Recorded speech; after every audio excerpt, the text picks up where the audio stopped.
gente pensa que é tranquilo, né? O próprio nome fala paz. Vou contar um negócio para vocês. É muito interessante.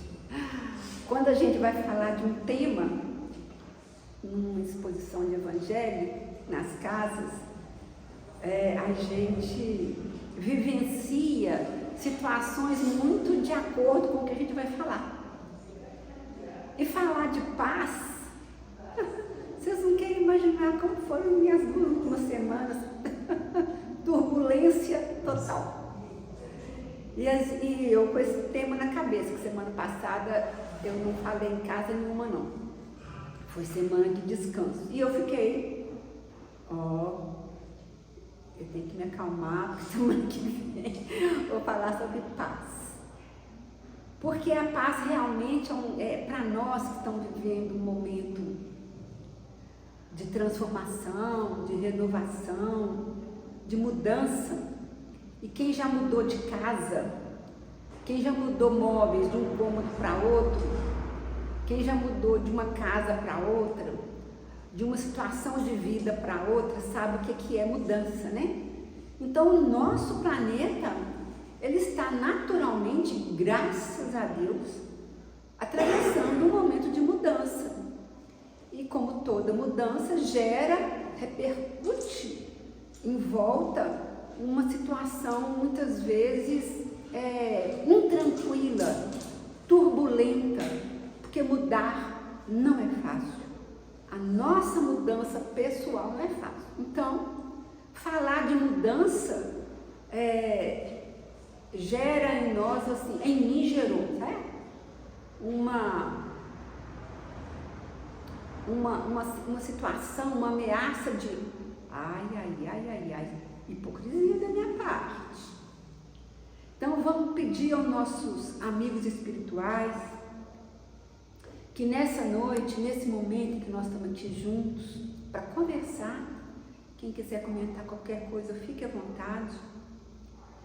Vamos pedir a eles que nos inspirem a fala e o ouvido, para que realmente seja um assunto imprescindível para todos nós, que é busca para todos nós, que seja um assunto que ao final da nossa conversa nos motive, nos dê força e nos capacite para realmente criar em nós essa tão aguardada, esperada, sonhada e planejada e necessária paz, né?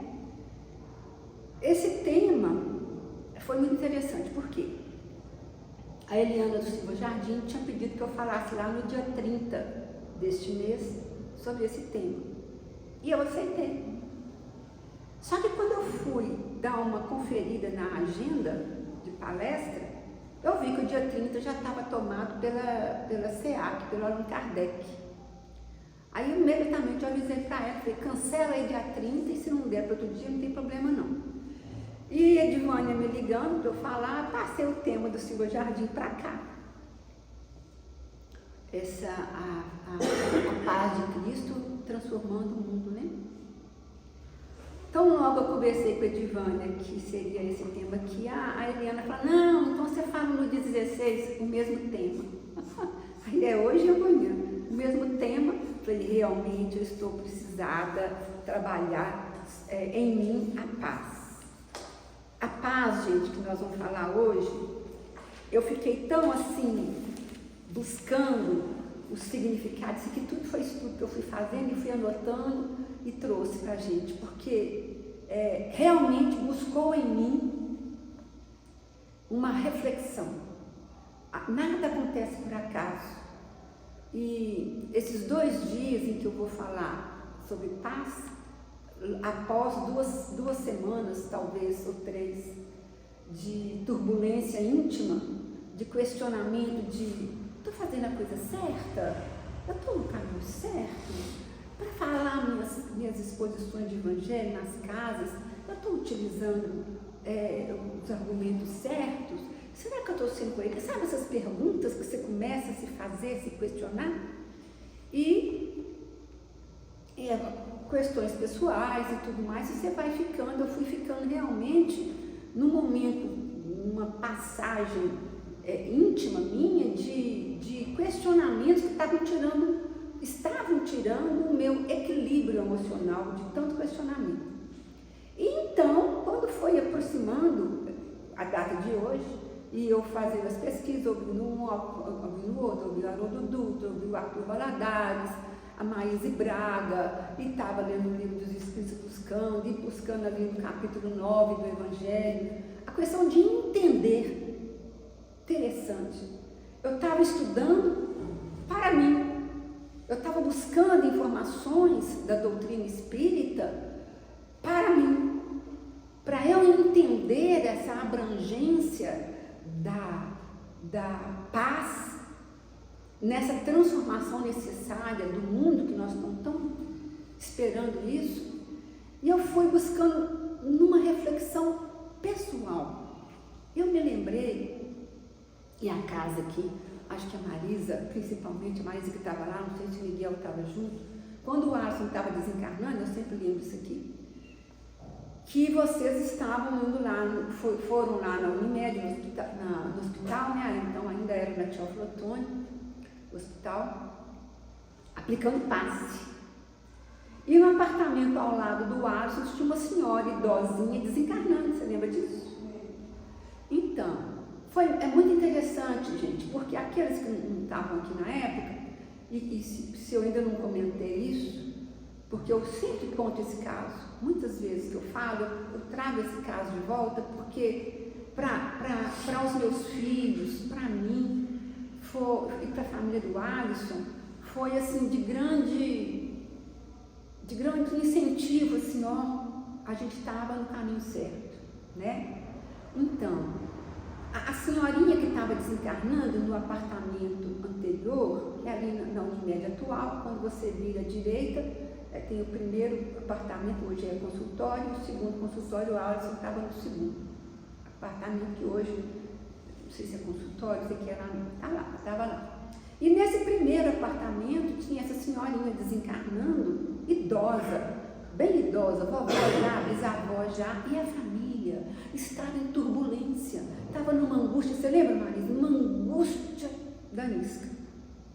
E nós, com o Alisson desencarnando, 47 anos, deixando duas crianças, uma de 4, uma de 7, outra de 11, né? Jovem, cheio de saúde, e desencarnando aos nossos olhos humanos, precoce, um retorno aos olhos humanos, precoce. E as enfermeiras que estavam atendendo naquele dia, elas iam lá atender aquela senhora e saíam de lá umas 3 vezes durante o dia. Elas chegavam lá no apartamento nosso, de um jovem pai desencarnando, encostava na parede e ficava assim, deixa a gente ficar aqui só um pouquinho, para a gente acalmar. Porque no quarto do Alisson a gente colocou uma música levezinha, né, Marisa? Bem suave, e não tinha drama. Foi uma doença que foi progressiva e não tinha drama, e a gente ali com uma dor profunda, todos nós, né?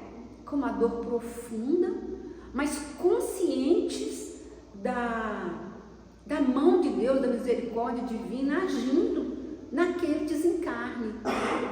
Enquanto que ao lado da gente, a gente precisava estar rezando para aquela dona daquela família acalmar, porque eles estavam realmente em polvorosa com o desencarne da senhora, que devia ser uma pessoa muito querida, muito amada, uma pessoa de um grande significado na família, para eles estarem sofrendo tanto. Mas no quarto com o Alisson, em despedida dele, havia paz, havia harmonia, serenidade. E toda vez que eu falo sobre isso, me vem aquele momento em que a gente estava ali atravessando e que a doutrina espírita trouxe para a gente essa resignação, aceitação, mas não uma aceitação teórica, não uma aceitação sem sentido, vazia, uma aceitação de sim. é dolorosa a ida dele, é dolorosa em como é hoje, 17 anos depois, ainda dói. Todos nós, ainda quando lembramos, quando sentimos a ausência dele, sentimos como a dor da saudade é uma coisa natural, que eu acho que faz bem a ele se sentir ainda alvo de nossa saudade, mas sem angústia, sem tormento e sem revolta, aquela coisa natural. Então, para nós que somos espíritas,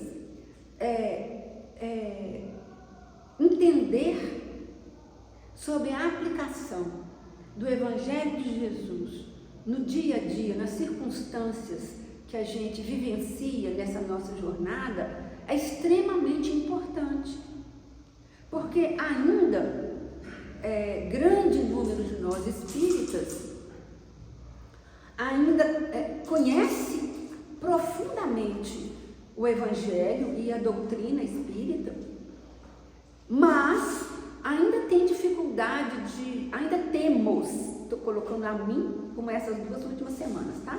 Ainda temos em determinados momentos de nossa vida uma grande dificuldade de aplicar, de vivenciar a paz que Jesus nos ensinou através da Boa Nova. Nós temos dificuldade de vivenciar essa paz nas nossas atitudes, no enfrentamento de nossas dores, de nossas dificuldades. E nós vamos ver aqui com o que a gente vai trazer, que Emmanuel nos trouxe, e Joana de Ângeles e alguns outros, que o vivenciar o ensinamento de Jesus para nós, isso aqui não é novidade para ninguém não é fácil, é difícil ainda para nós, e será difícil ainda em vidas futuras. Nós ainda vamos enfrentar muita dificuldade de vivenciar realmente o que Jesus nos ensinou, porque a nossa condição ainda é de espírito imperfeito. E creio eu, se alguém pensa diferente, pode falar, não, Raquel, eu não penso assim não. Creio eu que esse nosso estágio de imperfeição, ele ainda vai perdurar por um bom tempo. Porque nós estamos aqui estudando o Evangelho sob a luz da doutrina espírita e já aprendemos a domar muito as nossas atitudes negativas, mas se vocês forem realmente honestos consigo, e se eu também for honesta comigo, eu vou ter o entendimento de que para eu parar de falar mal de alguém, eu preciso estar me vigiando. Não posso falar não. Vou tomar cuidado. Para eu não me apavorar ante uma notícia de desastre, seja de qualquer natureza for, financeiro, ou de desastre mesmo de automóvel, alguma tragédia, que venha uma notícia para a gente, que a gente ainda fica impactado, e se a gente não tiver nossa senhora, eu preciso me controlar, entenderam? Então, se alguém chega perto da gente, ou se chega alguma notícia que alguém ofendeu a gente, perto da gente ou longe da gente, criticou a gente, a nossa primeira reação ainda é raiva, revolta. Então nós ainda estamos nesse estágio de ter um semáforo na nossa frente, de cuidado, alerta, pare, siga. Os espíritos que já atravessaram esse grau de imperfeição, nós aprendemos isso nos livros de André Luiz, aprendemos isso nas várias obras que a gente lê na doutrina espírita, eles já têm um natural comportamento ante as dificuldades da vida. Quando você é ofendido na sua honra, na sua dignidade, naquilo que você está tentando fazer de melhor, você ainda, muitas vezes, nós ainda perdemos o nosso controle. Então, esses dias lá, Zé Roberto deu com pontos de vista diferentes sobre até a aplicação do trabalho na capela. A gente, quando vê, a gente está com a voz alterada, cada um tentando defender seu ponto de vista, aí vem aquele desequilíbrio, e isso em família, nós vamos ver aqui, é mais fácil acontecer. De nós perdermos o nosso equilíbrio, o nosso autocontrole e partir para uma discussão sem sentido. E nós ficamos insistindo naquela discussão, cada um defendendo o seu ponto de vista. Isso é um cabo de guerra, como eu já falei aqui, devo ter falado. Entenderam? Então, porque a nossa condição de espírito imperfeito que nós somos, no meu modo de nos entender, eu acho que ainda vai perdurar por algum bom período, até que nós aprendamos a naturalmente agir conforme a educação, pelo menos educação, que Emmanuel fala que o Evangelho de Jesus é um código de ética, né, que nos educa. Quando a educação já vai naturalmente agir em nós e nós, pois é. Então, mas isso está um pouquinho distante, mas nós estamos aprendendo a ficar assim. Aí, eu trouxe para nós, para a gente falar de paz. O que é paz? Olha só, isso eu peguei lá no professor Google. Estado de calma, serenidade, tranquilidade e harmonia. Aqui nós vamos ver no Vinha de Luz um comentário de Emmanuel. Ele nos alerta que para nós humanos, que ainda vivemos num mundo de guerra entre países, é fato que estamos vivendo, né? Guerra. Aqui no Brasil, a guerra do narcotráfico, né? E em vários outros países também, mas existem aquelas guerras políticas, como a gente está vendo aí, na Rússia, na Ucrânia e pelo mundo afora. Para nós, quando a gente fala em paz, anti-guerra, perante atitudes de guerra, eles fizeram um pacto de paz. Por um período não haverá guerra. Para nós aquele período é um período de paz. Mas na realidade não é. É um período em que a guerra está ali suspensa. Mas vocês vão ver o comentário de Emmanuel a esse respeito. Para nós, individual, é um estado de espírito. É um estado de espírito. Nós estamos em paz quando nós realmente estamos bem. Podemos falar até felizes, mas não necessariamente felizes, mas estamos em paz, tranquilos, verdadeiramente tranquilos. Eu vou contar um outro caso meu, se vocês me permitem. É um caso que eu já contei aqui também. A questão da aparência de paz, da falsa paz, ou da falsa aparência de paz. Isso eu vivenciei. Quando o Alisson desencarnou, pouco tempo depois, o meu filho casou. E falou comigo assim: mãe, eu vou morar aqui com você. Casa muito grande, né? Vou morar com você. E ele casou com a sobrinha de Alisson, né? Ele não era filho de Alisson, casou com a sobrinha do Alisson. Então, sobrinha minha. Não, tudo bem. Então, ele ficou administrando a empresa que o Alisson deixou e passou a morar lá em casa com a Nina. Graças a Deus que passaram a morar lá em casa com a Nina. Só que morar junto, se alguém aqui tem uma segunda família morando dentro de casa, sabe que a adaptação não é fácil, né?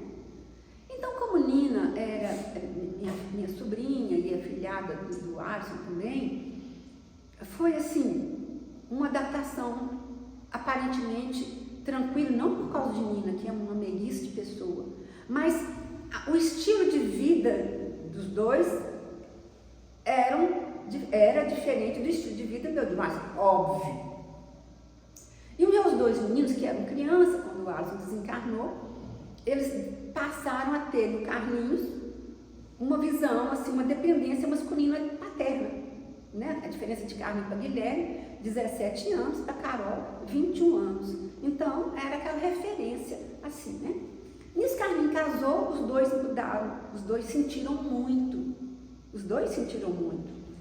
E ficou lá em casa aquele assim de harmonia, graças a Deus, sem discussão, sem briga, sem nada. Mas eu, Raquel, internamente, extremamente preocupada com gastos financeiros, né? Com estilos de vida, e com ainda no recomeço de um caminhar assim difícil. E eu chegava em casa super tranquila, nunca teve um bate-boca nem nada não. Mas na minha intimidade era um vulcão. Eu não brigava, eu não falava, eu não discutia, eu não reclamava, eu não apontava erros, não fazia nada.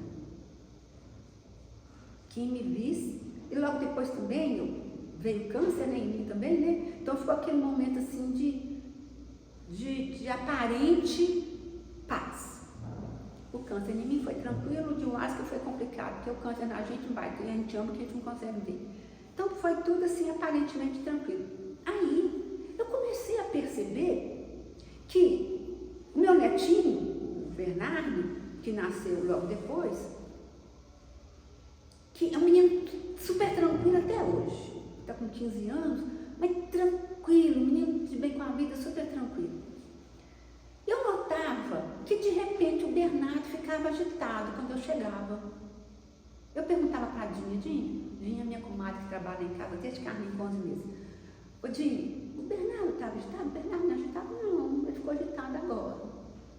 Primeira vez eu não dei importância, a segunda vez eu também dei importância, mas na terceira vez então eu comecei a perceber, olha, se ele estava calmo, eu cheguei e ele ficou agitado, eu não falei nada, eu não fiz nada.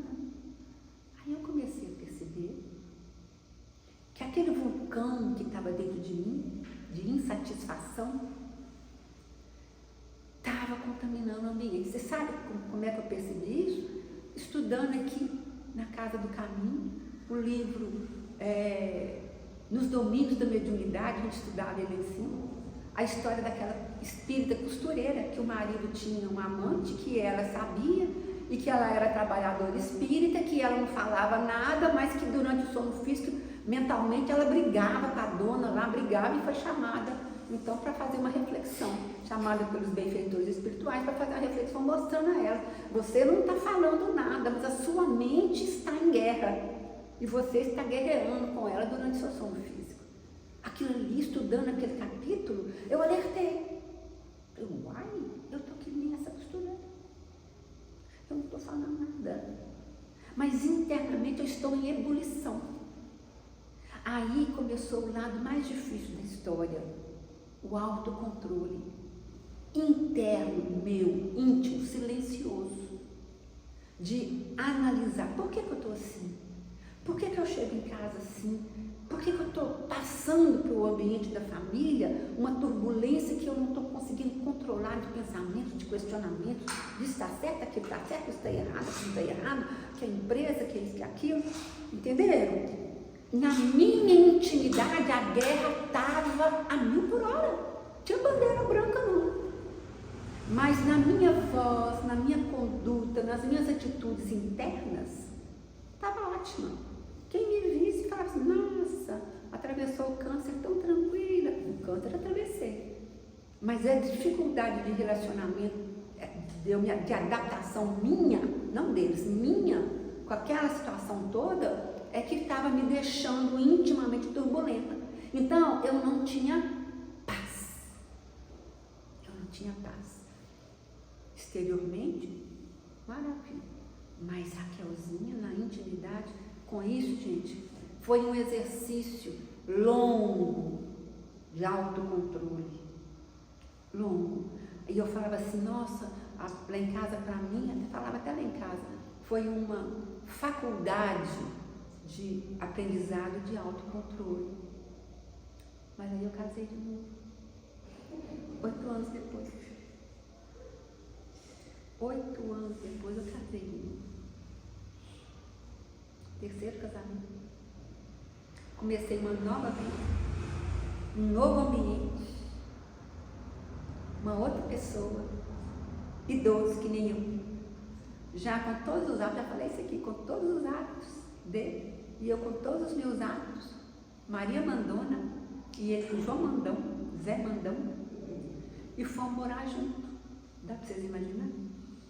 Então eu achei que eu tinha sido aprovada naquela faculdade de convivência. Aí descobri que não, tinha levado uma bomba espetacular, que eu tinha que voltar de novo para o primeiro ano e começar a me preparar realmente para domar dentro de mim aquele vulcão, aquela onça, aquele cão, aquela ursa, tudo bravo lá dentro. E é um autocontrole. É desesperador? Não. Faz parte da nossa caminhada, porque tudo na vida é cíclico. E a misericórdia divina, prestem atenção nisso, nós aprendemos isso com Emmanuel. A misericórdia divina é tão ampla, mas tão ampla, que quando a gente pensa que perdemos um defeito, que corrigimos um defeito, vem a vida, põe em situação quase que igualzinha, você comete o erro do Paulo que falou isso. O bem que eu quero fazer, eu não consigo, o mal que eu não quero, eu acabo fazendo. Então, com isso, a gente vai vivendo e vai vendo, a gente repete situações que nos colocam à prova para ver se realmente nós já estamos capacitados para dar um passo à frente em determinadas situações. Aí eu continuo buscando essa paz na convivência com o outro, real paz, e não a paz que nós temos aqui dentro da casa espírita, que aqui é fácil conviver em paz, mas daquela porta para fora é difícil demais.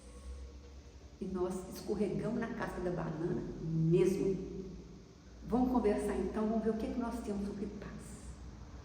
Aqui tem um termo de Emmanuel, aqui eu fui lendo isso aqui caiu na minha mão, gente, vocês precisam ver, por sorte, essa mensagem no livro Vinha de Luz, capítulo 105, paz do mundo e paz do Cristo.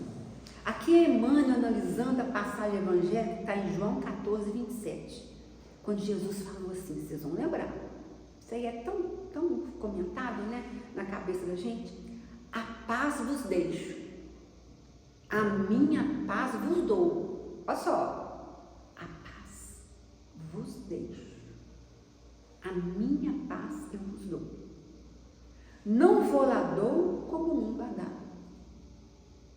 O que ele quis dizer com isso?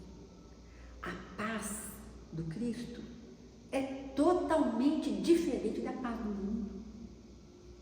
A paz dele é a paz verdadeira. A paz do mundo é aquela paz que eu estava vivenciando lá em casa. Só externa. Internamente é um vulcão. E aí Emmanuel comenta assim, olha, eu vou ler e a gente vai entender que o tempo está passando, nós temos 15 minutos. Então vamos lá. É indispensável não confundir a paz do mundo com a paz do Cristo. Aí ele vai falando assim, olha, a calma do plano inferior não pode passar de estacionamento. Ninguém pode ficar parado, estagnado, naquela calma do plano inferior. Não. A serenidade, olha só, o que ele vai trazer agora. A serenidade das esferas mais altas do plano espiritual mais elevado significa trabalho divino. E não esse estacionamento aqui nosso. Ah, não, eu estou ganhando um dinheirinho bom, tenho uma casa boa para morar, tenho alimento, tenho cobertor, tiro minhas férias. Ah, estou em paz. É isso que está falando. Aí nós estacionamos nisso. Mas falta o dinheiro, ou falta a casa, ou falta o cobertor para tampar o frio, ou falta um pouco do alimento, ou falta o trabalho profissional, ou falta a saúde física, ou despedimos do ente querido, ou alguém nos ofende. Aí perdemos a paz. Então é essa paz, esse estacionamento no plano inferior, é isso aí. Tudo vai bem enquanto tudo vai bem, mas na hora que alguém pisa no nosso dedão, tudo vai mal. Aí ele fala assim, a serenidade das esferas mais altas significa trabalho divino, a caminho da luz imortal. É o que eu falei para vocês, a gente ainda está nesse patamar de espírito imperfeito, que nós ainda não aprendemos a sentir naturalmente as dificuldades da vida. Nós ainda ficamos impactados muitas vezes, né, com essas dificuldades que a vida vem colocar para nos educar. Aí ele continua assim: o mundo consegue proporcionar muitos acordos e arranjos nesse terreno nosso aqui. Mas somente o Senhor pode outorgar, entregar ao Espírito a paz verdadeira. Então o mundo pode nos proporcionar: não, ganhei na loteria, estou bem, estou ótimo agora. Fui aumentado no meu salário, estou ganhando o dobro, tá bom demais. O resultado do exame deu que eu estou beleza no corpo, bom demais. Mas falta alguma coisa disso aí, não tá bom. Nos círculos da carne, o que eu falei agora para vocês, negócio das guerras? A paz das nações costuma representar o silêncio provisório das baionetas, dos canhões, das armas químicas. Então pararam de jogar drone com bombas no outro, não, uma semana de pacto, que muitas vezes não é respeitado como não foi, né? Ali é um momento de paz. Dizer, mano, quem entende que é. A dos abastados, inconscientes, ou seja, das pessoas que têm muito dinheiro, e tem. A gente pensa que não tem, mas tem gente com tanto dinheiro, com tanto dinheiro, com tanto dinheiro, que não precisa trabalhar. Tem quem trabalhe por eles. Aí ele fala assim: a paz, né, dos abastados inconscientes é a preguiça improdutiva e incapaz. Para muitas pessoas que talvez não precisasse o que precisasse do nosso Bolsa Família, quando alguém oferece um emprego, não quer trabalhar para não ter Bolsa Família. Prefere a ociosidade, a ter que ali pegar horas de trabalho, e o trabalho dignifica, né? Aí ele põe assim sobre a paz, né? A paz, eu estou repetindo a paz, mas ele não repete não. A paz dos que se revoltam no quadro de lutas necessária é a manifestação do desespero doentio. Humberto de Campos tem até um caso que deve ter contado assim, não sei, a gente fala em tantas casas, né? Tem um caso de uma senhora que tinha tudo certinho na vida dela, o marido trabalhava, os filhos trabalhavam, não faltava comida, não faltava o alimento, não faltava trabalho, não faltava saúde, não faltava o cobertor do frio, não faltava nada dentro de casa, cada casa organizada, todo mundo seguindo, certinho, o pessoal trabalhando muito, 8 horas por dia, às vezes fazia plantão, trabalhava muito, e ela ficava na porta, comentando com os vizinhos que estava todo mundo ruim, todo mundo trabalha demais, a vida é difícil, meu marido trabalha muito, meus filhos, coitado, todo mundo cansado. E ela tinha 2 espíritos protetores que cuidavam da família. E o supervisor do plano espiritual, que supervisionava essas famílias que estavam em assistência direta do plano espiritual, e todos nós estamos, fazendo a visita lá, conversando com os 2 lá, espíritos protetores da família. E aí, como é que está o caso agora da Dona Maria? Aí eles falaram: Dona Maria está do mesmo jeito, reclamando, tá lá com as palavras educadas de Humberto de Campos. Eu estou trazendo para nós para a gente andar depressa. Aí ela falou assim, o supervisor, aí continua reclamando com tudo certinho, e a proteção espiritual na casa, gente, tudo certinho dentro de casa. Tinha o alimento, tinha tudo, o trabalho, tudo certinho. Então tá. Então vamos deixar ela um mês sem a presença de vocês 2 aqui. Um mês. Depois de um mês vocês voltem a tomar conta e eu venho cá saber como é que tá, como é que foi o mês dela. Então os 2 espíritos protetores afastaram e deixaram, não afastaram de abandonar, afastaram para ficar só observando sem emanar vibrações de proteção. Foi um mês de desespero total. O marido quebrou a perna, O filho caiu, teve um acidente com a bicicleta, machucou os braços, não sei, e o outro perdeu o emprego. O marido ficou acamado muito tempo, o outro filho foi hospitalizado. Virou um caos na casa. E antes disso, quando os dois estavam lá, ficava na porta só choramingando, com as vizinhas choramingando. E esse mês foi um mês de só problema. Acidente, falta disso, falta aquilo, desemprego, pererê, o outro mandado embora da empresa. Que confusão. E ela ficou, primeira coisa, ela já não tinha mais tempo de ir lá fora fofocar. Ela não tinha mais tempo de fazer o passeio, molhar as plantas da rua. Tem gente que lava na rua. Ela não tinha mais tempo disso. Ficou um mês em problemas. Passado um mês, eles dois voltaram e ela estava atarefada, arrumando a casa, cuidando de tudo, fazendo comida, limpando, agradecendo a Deus, que graças a Deus, meu Deus, está passando tudo, agora, Nossa Senhora, já está melhorando, se Deus vai voltar. Passou a dar valor ao trabalho da família, ao excesso de trabalho, excesso entre aspas, né? Ao trabalho da família. Não teve mais tempo de ficar na rua fofocando. E ficava agradecendo a Deus que aquela turbulência estava passando, que graças a Deus está passando, mudou a vida. Então é isso aqui, ó. A preguiça há dos que se revoltam no quadro de lutas necessárias, é a manifestação de desespero doentio. A viver desesperada, está tudo ruim, está tudo ruim, está tudo ruim, como nós, reclamando de qualquer coisa o tempo todo. Ficou sem a proteção espiritual e os espíritos, então, viram que foi tem lá um título muito interessante, seria educação forçada, educação compulsória. Foi educada na marra. Então, a dos ociosos sistemáticos é a fuga ao trabalho, é o caso que eu falei. Que muitas vezes a assistência do governo para nós, ela gera ociosidade. Nós temos que tomar cuidado com isso.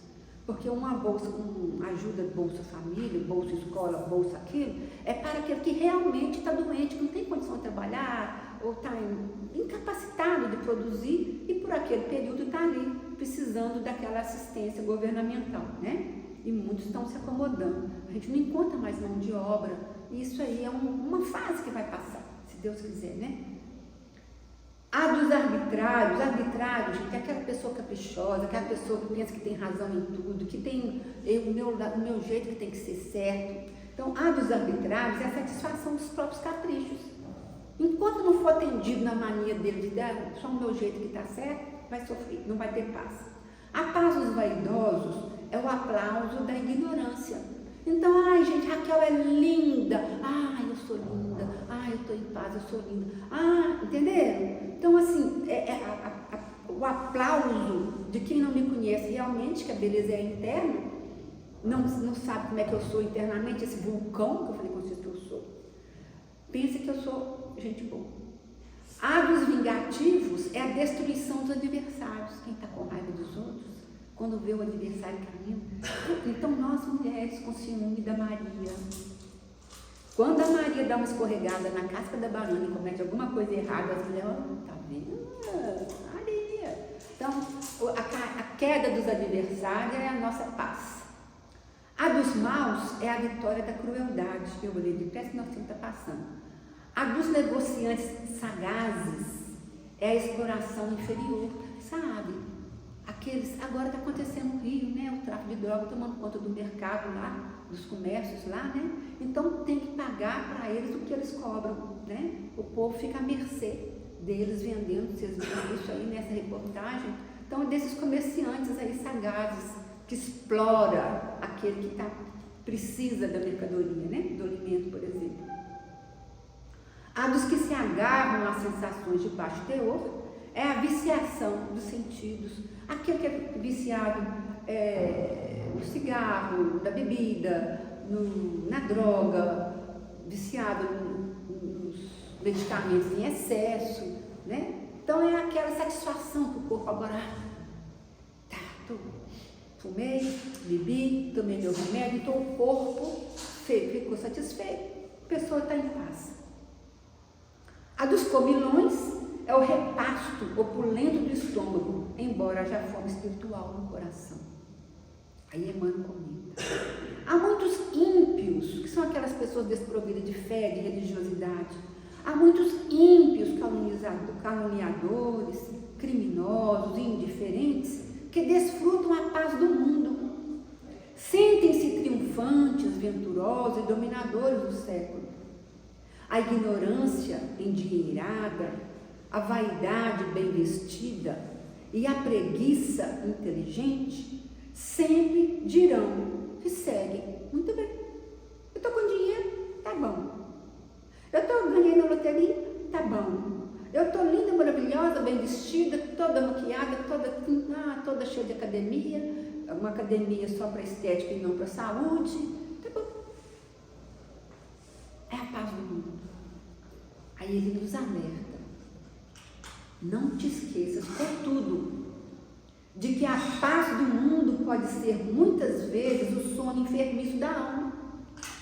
Busca desse modo aquela paz do Senhor, a paz que excede o entendimento, por nascida e cultivada dentro do espírito, no campo da consciência e no santuário do coração.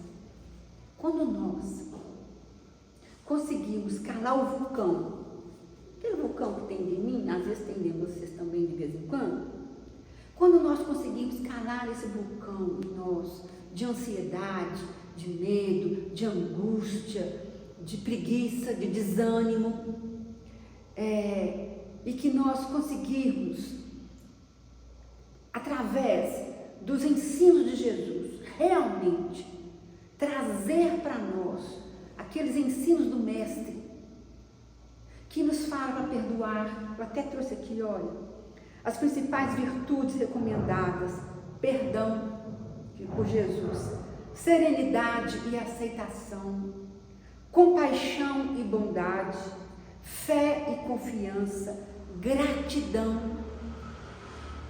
Eu agora estou me forçando, um dia amanhece, eu já vou fazer 70. Então a gente já está perto do final da jornada. Então eu aprendi a enxergar o amanhecer do dia realmente como uma premiação. Mais um dia, Marisa. Mais um dia para a gente tentar acertar.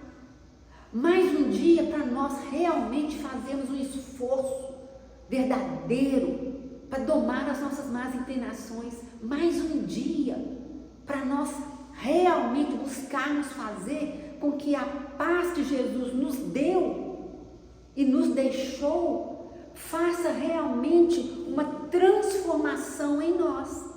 Porque à medida que você transformar realmente, quem estiver ao seu lado vai transformar rapidinho. Eu falei para o Ricardo, meu irmão, você conhece Ricardo, meu irmão? E ele, até eu, sofrendo, Marisa, porque eu queria ser vocês que acreditam em alguma coisa, me falou. Aí Haroldo Dutra estava fazendo a palestra no Tribunal de Justiça para desembargador, para promotor de justiça, para procurador do Estado, para serventuário do tribunal. E ele tinha queixado comigo, mandado uma mensagem para mim, o nome dele está comigo em toda a radiação, o nome dele está. Questiono isso, eu queria acreditar no que você acredita. Aí eu fui impulsionada por alguém, mandei, eu tive coragem, porque eu não mandava para ele, porque eu respeito ele não aceitar. Mandei a palestra de Haroldo Dutra, falando no tribunal, para ele, que filósofo, culto, conhece os livros todos, sabe tudo, inteligentíssimo. Mandei para ele. Eu estou mandando, irmão, estou ousando mandar para você, mas expliquei, né? Um juiz de direito, ele ouviu. Aí hoje ele mandou para mim uma outra de Haroldo Dutra. Gente, não tem felicidade maior que isso.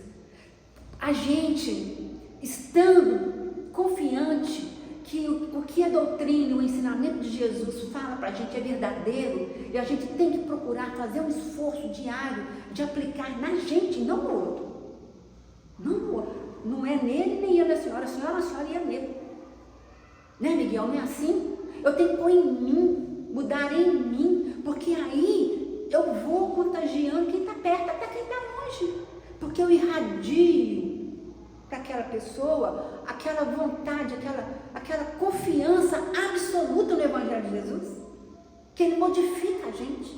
Aí nós vamos nos modificando dentro da nossa casa, nós vamos modificando o ambiente da nossa casa, como eu consegui lá em casa, modificar a mim dentro de casa. Aí houve paz, realmente lá em casa. Na época da pandemia, nós ficamos lá dentro, presos dentro de casa, a menina com Covid gravíssima, e havia paz, brincadeira, alegria, convivência, entenderam? Aí naquele dia eu falei, Jesus, conseguimos fazer a paz realmente aqui dentro, porque ficamos presos ali quase um mês e não tinha disputa, era brincadeira, era alegria, era, sabe?